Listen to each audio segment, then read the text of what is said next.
Di ba po sa mga movies, sabi nga nila hindi ka pa pinapanganak, minahal na kita. Wow! Mga kuya, totoo po ba nangyayari yun? Hindi pa pinapanganak, hindi pa nag-i-exist, minahal mo.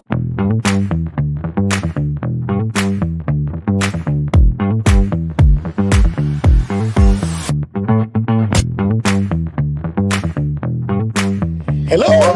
Gusto po bawat isa. Happy Valentine! Bilis na panahon na Valentine na Oo. Feb 11 po ngayon, pero syempre ngayong linggo, Valentine's ang feel talaga, mga kuya. Pero mga kuya, syempre dahil Valentine's, pwede po natin pag-usapan ng patungkol sa, alam niyo na, sa mga puso, sa mga love, gano'n. Basta kami, kung merong mga katanungan tungkol sa puso, andito lang kami magbigay ng payo. Wow! Praise God! Kaya mga kuya, ito po ang tanong ko. Kasi, di ba po sa mga movies, sabi nga nila hindi ka pa pinapanganak, minahal na kita. Wow! Mga kuya, totoo po ba nangyayari yun? Hindi pa pinapanganak, hindi pa nag-i-exist, minahal mo na. Totoong nangyayari, pero sa movies lang. Ganun ba? Ano siya, Diyos? Wow, ganun ba? Pero, posible po ba talaga? Nangyayari po ba yun talaga? Na yung ganun? Alam mo, Diyos lang pwede mag-claim ng ganun. Kasi even before the creation of the world, alam niya na kung i-create ka niya. No? So, siya lang pwede magsabing, di ka pa pinapanak, binahal na kita. Kaya kung sakali man sa pelikula, nilabas yan, inspired yan ng idea na pinakita ng Diyos sa kanyang salita. Kaya nasasabi yon. Pero in reality, sa ating buhay, in reality, yung ang kilala mo na sinusuko mo Kunyari, pinakasalan mo. Di ba? Parang mahal na mahal mo. Parang yung mga sumpahan talagang parang forever Yes. nung kasama mo na, di sinumpa mo rin. My God! Mga kuya naman! Kadalasan na nangyayari. Di ba? Kaya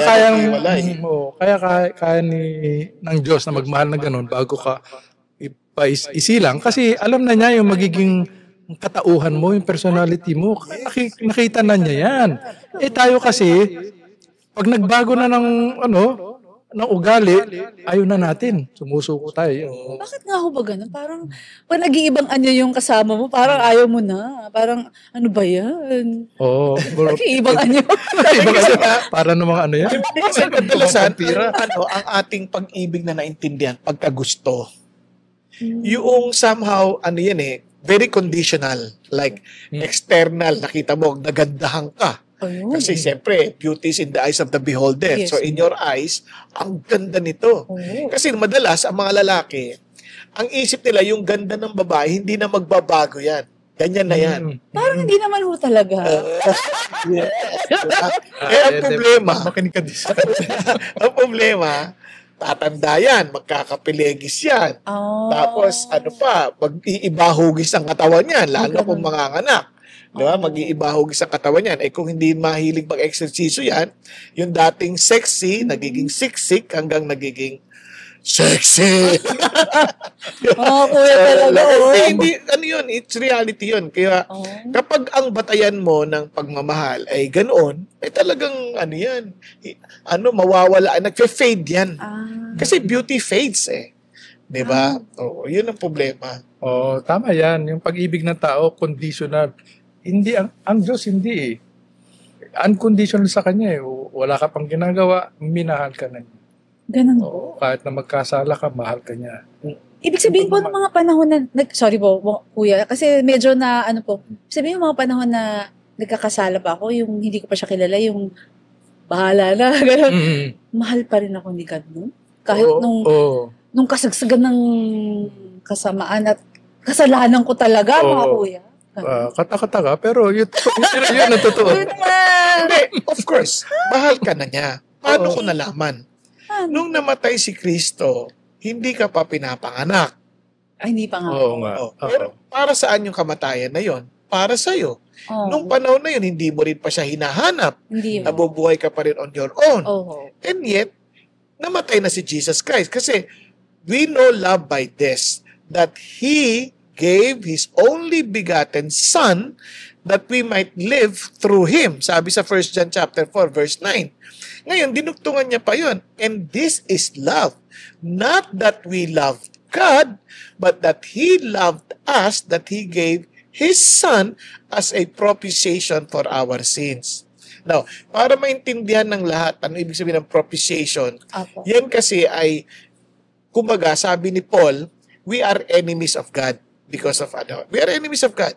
So, galit siya sa atin. And isa sa part na reality na ayaw man na natin tanggapin, may wrath ang Diyos. Galit siya sa kasalanan, galit siya sa kataon dahil makasalanan. Pero, ito ang pag-ibig. Siya ang naggawa ng initiative para ma-reconcile tayo sa Kanya. Kasi di natin kaya eh. Binigay niya yung Kanyang anak. Kaya yung anak niya namatay sa krus para maalis yung galit niya, yung puot niya. At kaya propitiation for our sins. Yung galit niya sa kasalanan, bali si Jesus Christ kayo ang nagtakip. Kaya nga sabi niya, yung certificate of deaths, sabi sa Colossians, wala na, canceled na. Dahil pinako niya sa krus. O di wala nang katibayan. So wala nang dahilan para siya magalit. Kasi nga, namatay na si Jesus. At yun ang totoong batayan ng pagmamahal. Hindi pakiramdam. Kasi ang pakiramdam, it comes and it goes. Pero ang pagmamahal ng Diyos, ano yun? Si Jesus Christ. Kaya nga, and the love of God manifested to us. Diba? Yun yun si Jesus Christ.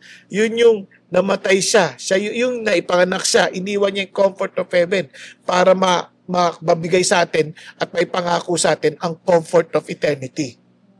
Diba? Kuya, ang ganda po nung sinabi ni Kuya Bong, yung initiate, God initiated. Kasi iniisip ko po na, kaya ako nakilala si God kasi hinanap ko siya.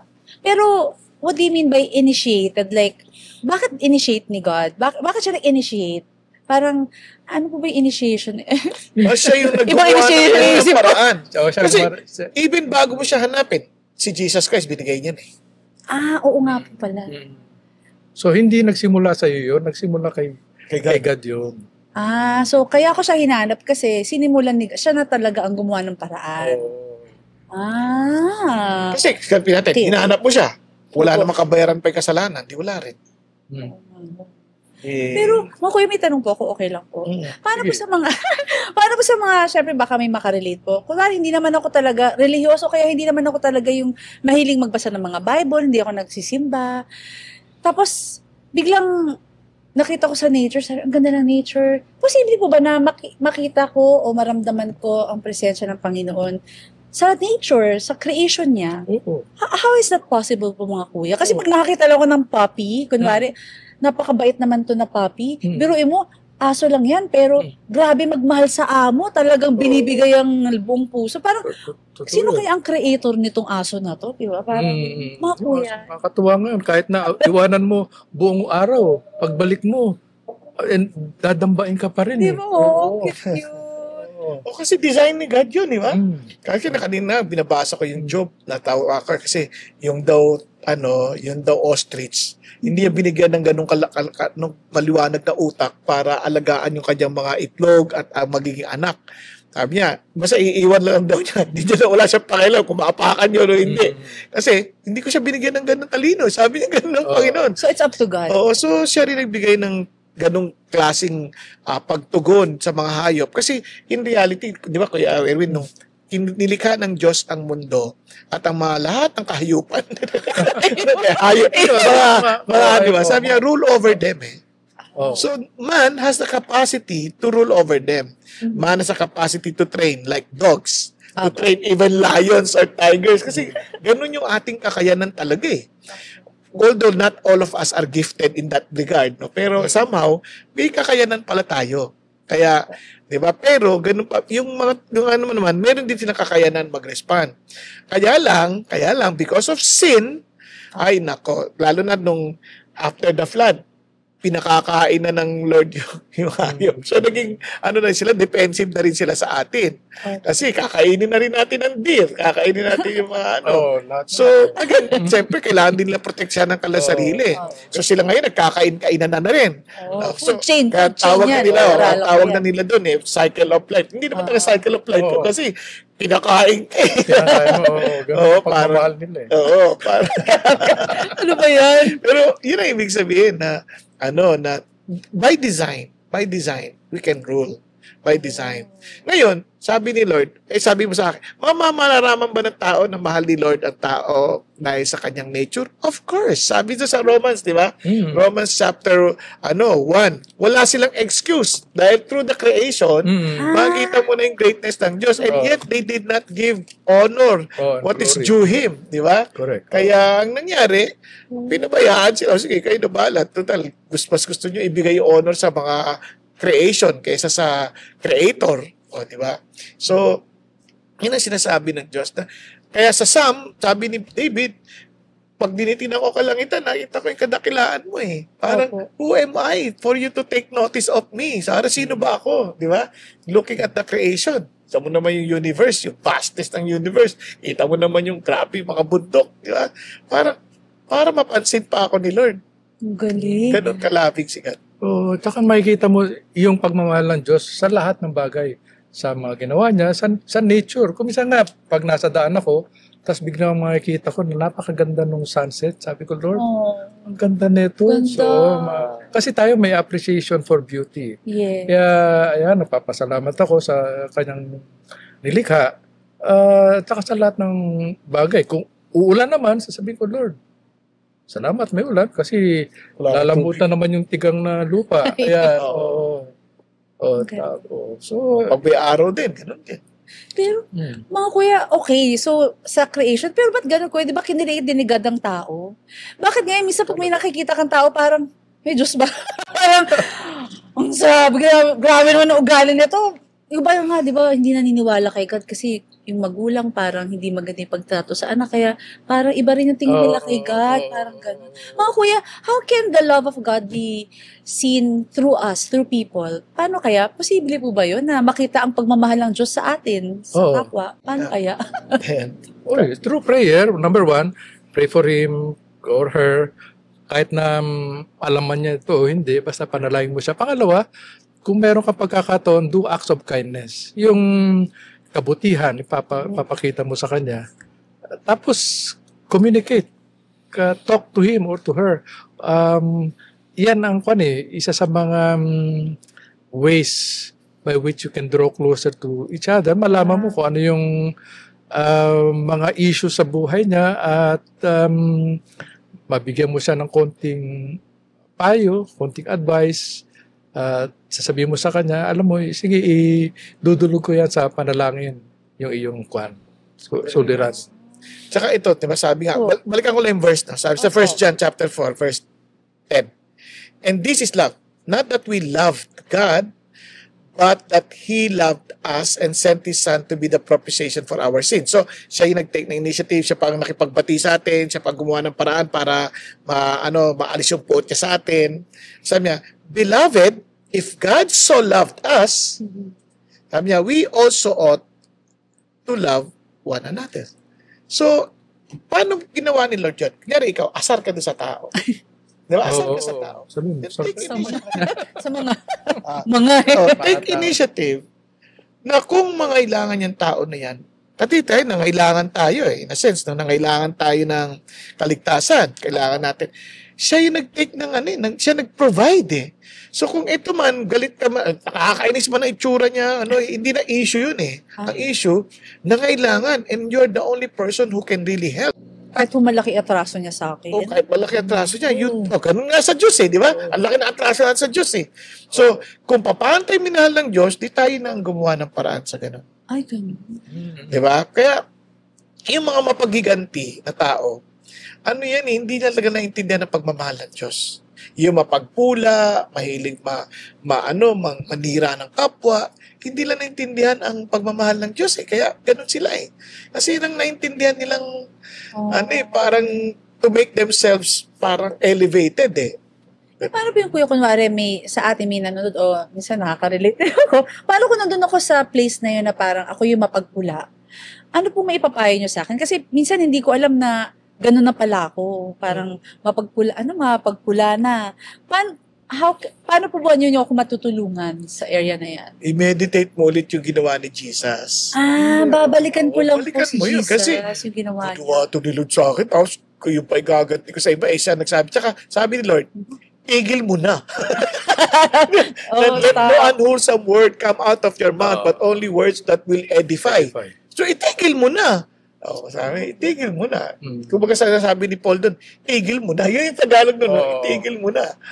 Pero minsan, alam mo, yung mga tanong mo, yung leading questions mo, nakaka-relate ako dyan. Naiintindihan ko yan kasi meron ako mga kaibigan, ganyan. Nakatira sa isang bahay, tapos meron doon kasama nila. Tuwing nakikita nila, tumataas yung presyon nila. Ay, grabe naman po. Sobrang talagang, ayaw na eh. May mga ganun eh. Hindi na healthy. Hindi na healthy. Sabi ko, sumangguni ka sa doktor muna.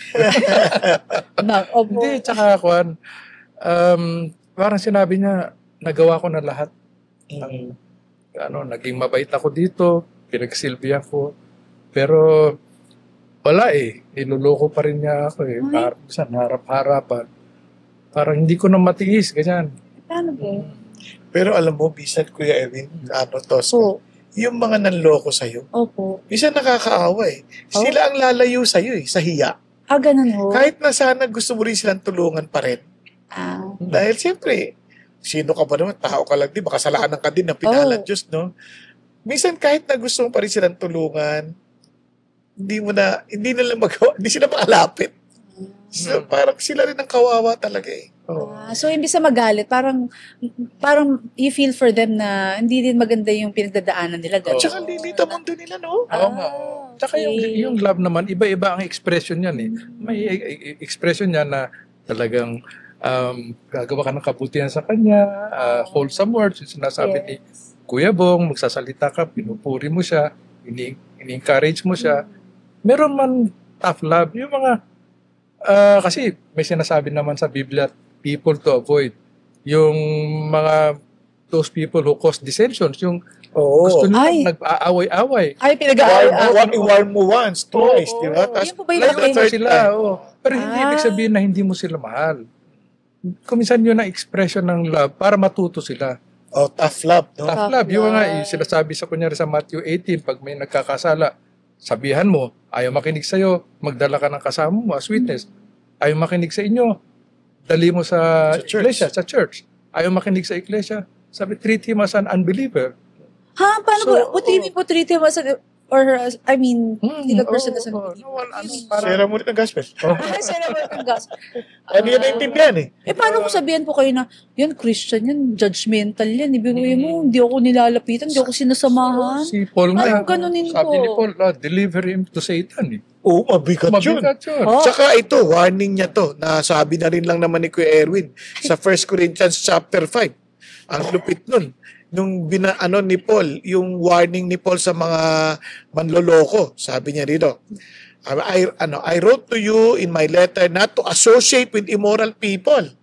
I did not at all mean with the immoral people of this world, but or with the covetous or swindler or with idolaters, for then you would have to go out of the world. But actually, I wrote to you not to associate with any so-called brother if he is an immoral person or covetous or an idolater or a reviler or a drunkard or a swindler, not even to eat with such a one. For what have I to do with judging outsiders? Do not judge those who are, but do you not judge those who are within the church, but those who are outside, God judges. Remove the wicked from among yourselves. Now, bakit mo kailangan i-judge yun? Action na yun eh. Hindi something obvious na eh. Hindi naman yun. Kailangan yun, i-call mo na yung attention kung mahal mo yun. Kasi, una, hindi mo lang siya mahal. Mahal mo rin yung mga iba pa niyang bibiktimahin. Di ba kawawa naman? Kung manluloko, immoral yan. Mangre-rape ng bata yan. Mangre-rape ng kapatid mo yan sa Panginoon. Di kailangan, ano mo na yan. Kumbaga, i-expose mo yan. Kasi sa pagmamahal mo sa makakarami. At ganoon din sa kanya para matigil siya. Kasi pag kinonsinti mo siya, lalala siya. Ayun.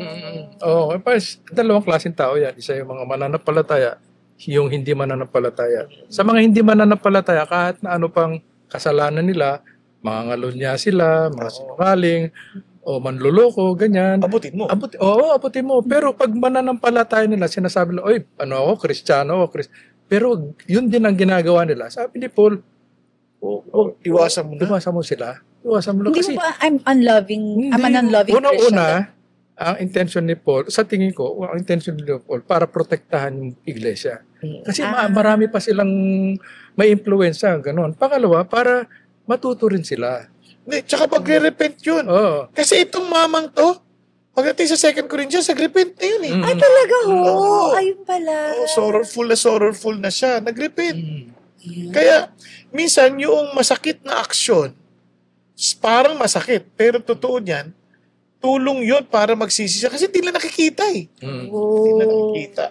Hanggat hindi nila na titikman yung pagdadaanan yung consequence ng kanilang ginagawa, hindi sila matututo. May mga taong ganyan. Tikas ang ulo. Pero kuya, sorry, please help me. I mean, to what extent na do not associate? What do you mean? Like, hindi ko siya kakausapin, pagpe-play ko lang siya, I won't be seen with this person. What do you mean po? Titisin mo talaga. Pwede na mo di ba nung 2 Corinthians na, sorrowful na siya eh. Sabi ni Lord, tanggapin nyo na siya kasi sabi ni Paul, tanggapin nyo na siya kasi baka anuhin na ng ng demonyo yan. We know his strategy kaya sabi niya, tanggapin nyo na kasi yung sorrow that led to repentance na. Diba? Yun yung idea niya. So love po pala yun. Love din pala yun. Maraming expression na love. Ayan. Hindi lang isang magpapadala ka ng Valentine card. Hindi dabi. Kaya minsan, kahit hindi mo rin masisisi iba, talagang kailangan sila maging tough sandali. Opo. Pero mga kuya, kasi malapit ko na po kayo hinga ng words of encouragement. Pero naisip ko po kasi itong wedding ring. Naisip ko, ba't kaya ganito yung shape ng wedding ring? Kasi naisip ko, okay lang Kuya Erwin. Kasi alam ko po na binata na ho kayo, di ba? Pero napansin ko tila, I don't know if it's still your wedding ring. Wedding ring. So, why are you still wearing? Kasi yung wedding ring, sa tradisyon natin, sinusuot yan sa kaliwa eh. Mas malapit sa puso yan. Sa blood pressure din. Sa mga iba, sa kanan. Kaya sinusuot ko sa kanan naman. Para sabihin na, yung kaliwa wala na. Available na. Gusto nyo? Mag-register kayo kay Tosca. Registration is open. Counseling kay Kuya Bong. Pero mga kuya, words of encouragement, like, as like this wedding ring, parang, sabi nila, it symbolizes love daw. Parang, ano po ba ang love talaga? Like, yung pinakamataas na love na sinasabi nila. May isa ako nabasa na yung pagsuot ng wedding ring, equivalent yun sa baptism. Baptism is a formal declaration na kay Kristo ka na. Ganon din ang wedding ring na pinapakita mo, dinideclare mo sa buong mundo na taken na ako. Yan, taken for granted. Iba naman ho yun. So yun ang isa sa mga symbolism ng wedding ring. Yan, sinasabi ng iba, bilog ito, walang simula, walang hangganan, ganon din ang pag-ibig ng Diyos sa atin. Tsaka gawa ito sa mga precious stones, mga matitibay, mamahalat. Kasi ganon kadalisay ang pagmamahal ng Diyos sa atin. Ganon din dapat ang pagmamahal natin sa ating asawa. Yun. Amen. Kaya, bago po natin words of encouragement na tayo mga kuya, okay lang po ba? Kasi talagang sa sobrang enjoy tayo, talagang ito na po ang oras. So, malapit na Valentine. Opo mga kuya, ito po sa ating mga nanonood, ano pong maibibigay niyong payo ngayong Valentine's Week? Ayan, paano ba magiging talagang masayang-masaya ang kanilang Valentine's? Ayan. Oo nga, Valentine is a love. Sasabihin nila, bakit isang buwan lang o isang araw lang? Pwede naman the whole year round. Totoo naman yun. Pero para ding birthday yan eh. Bakit isang araw lang magbe-birthday? Ba't hindi araw-araw sa isang taon? Kasi special day yun para sa'yo. Ganon din ang Valentine. Special day para lahat makapag-celebrate. Ngayon, sa Valentine, alamin lang natin kung ano ba yung tunay na pag-ibig? Ano yung love? Dinefine yun na ating pastor. Love is a commitment. And a commitment to seek the highest good on of an imperfect person that always results in action even when you do not feel like doing it. So, kung tunay na mahal mo, yung sinasabi mong mahal mo, dapat yung highest good ang para sa kanya, yung kanyang para sa kanyang kabutihan ang ninanais mo. Sa itong Valentine's Day, yun lang isipin natin kung ano talaga ang makakapagpalapit sa kanya sa Diyos. Yun number 1 yun. Yeah. So, the rest, kung gusto mo magregalo, okay lang yun. Hindi naman kailangan mahal basta kahit na card lang, okay lang Naalala ko tuloy yung card na binigay na isang businessman. Sabi niya, "Honey, I'm here on my business trip. The weather is good. The people are beautiful. The food is good. I wish you were her." Ganon. Nakalimutan niya yung E. I wish you were her. Sino yan? Hindi. Para mapatawa kayo. Dapat mapasayon niyo rin yung Valentine's. Okay, thank you po. Kuya po. Nabanggit mo na rin lang naman tungkol sa singsing at yaman din lamang ito ay araw ng mga puso. Siyempre, sa mga binata at dalaga, mag-ingat ho kayo. Huwag ho tayong masyadong magpadalos-dalos when it comes to saying love. Don't ever give yourself to someone na hindi pa kayo committed sa isa't isa. Because there is no essence of real love in a context of sex kung ito ay hindi pa kayo kasal. Kasi yun ay the two shall become one. So there is an essence of commitment. Kung walang commitment in the parang in the form of marriage, yung pagbibigay ng katawan at sarili ay hindi yan makakatulong sa inyo. It will even destroy you as an individual. Ngayon, sa mga mag-asawa naman, tungkol sa singsing, napaka-importante, nabanggit din ni Kuya Erwin, na ito ay bilog, walang simula, walang hangganan, and obviously, hindi ito pag-ibig natin. Kasi ito ay sagisag ng pag-ibig ng Diyos na dapat nating iukol sa ating mga minamahal. Kasi ano sabi ng Panginoon Diyos? Not that we love God, but that He loved us, di ba? Siya ang talaga nagmahal sa atin, that because God loves us, we should also love others. So napaka-importante na ang pagmamahal nakaugat yan kay Kristo. Kung wala si Kristo, it is impossible to impart something that you do not have. Diba? Kaya, love is actually God in action who is in us, for us, and through us. Kaya, importante yon. Now, kikwentuhan ko kayo. One time, sa aming buhay mag-asawa, nung bago pa lang kami, hindi ko alam na yung asawa ko sa kabila ng kanyang kagandahan, siya ay selosa. Ngayon, hindi nyo naman siya masisi. Kasi nung mga panahon na yun, busy ako. In my mind, maintindihan niya yung aking busyness is that I'm doing this for the Lord. Hindi naman ako gumagawa na para lang sa akin. Yan. So, hindi ko alam na she was not being given enough or quality time. Kaya, unfair sa kanya. So it came to a point in my life na talagang noon, pag nagagalit ako, nananakit kasi ako So, syempre hindi ko man siya pwedeng saktan. Sinuntok ko yung pader. Nung sinuntok ko yung pader, talagang sakit na sakit ako at habang inihimas ko ang aking mga kamay, naalala ko ang pagkabilog ng aking singsing. At doon ko sabi ko, Panginoon Diyos, umabot na po ako sa hantungan ng aking pag-ibig. Patawarin niyo ako.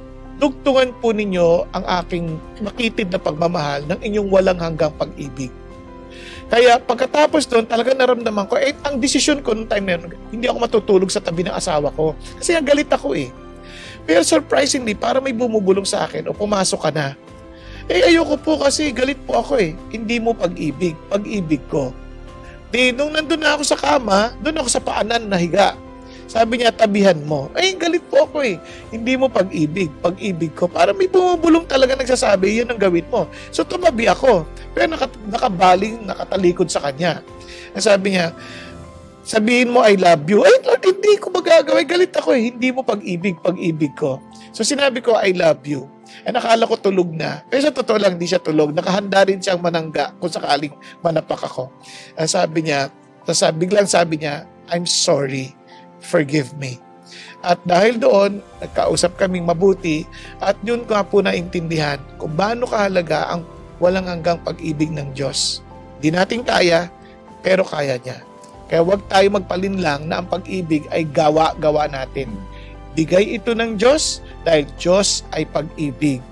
Kaya mga kapatid, lagi tayong magmamahal Kaya kung hindi pa totoo si Jesus sa'yo, unahin mong tanggapin ang kanyang pag-ibig na inaalok niya para sa iyo. Siya namatay sa iyo para sa krus ng Kalbaryo, namatay para sa iyo sa krus ng Kalbaryo, at siya'y nabuhay na magmuli para pagtibayin ang walang hanggang pagmamahal na inuukol niya para sa iyo. Amen. Thank you po mga kuya sa iyong mga payo. Para ngayong Valentine's, walang UFO. Alam niyo po kung ano UFO? Unidentified flying object. Ayan. Bawal ho yun. Yung mga may tumatuhan. Oo, bawal ho yan. Identified yun. So mga kuya, ito na po. Siyempre, pang Valentine's edition, ang tagline. Kung ang pag-ibig niyo po ay inuulan, inaaraw, o binabagyo, kung kailangan niyo ng payong, andito po ang Payong Kapatid!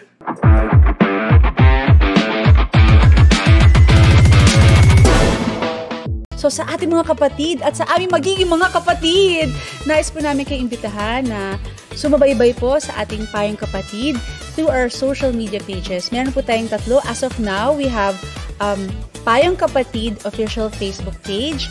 We also have in YouTube, Payong Kapatid PH. At syempre po, sa mga mahilig mag-Spotify dyan, meron po tayong podcast, Payong Kapatid. Ayan, so mga kapatid, kasama ang ating mga kuya, sana po ay mag-like, share, and subscribe para po ay magkasama-sama tayo ng pangmatagalan and hopefully forever.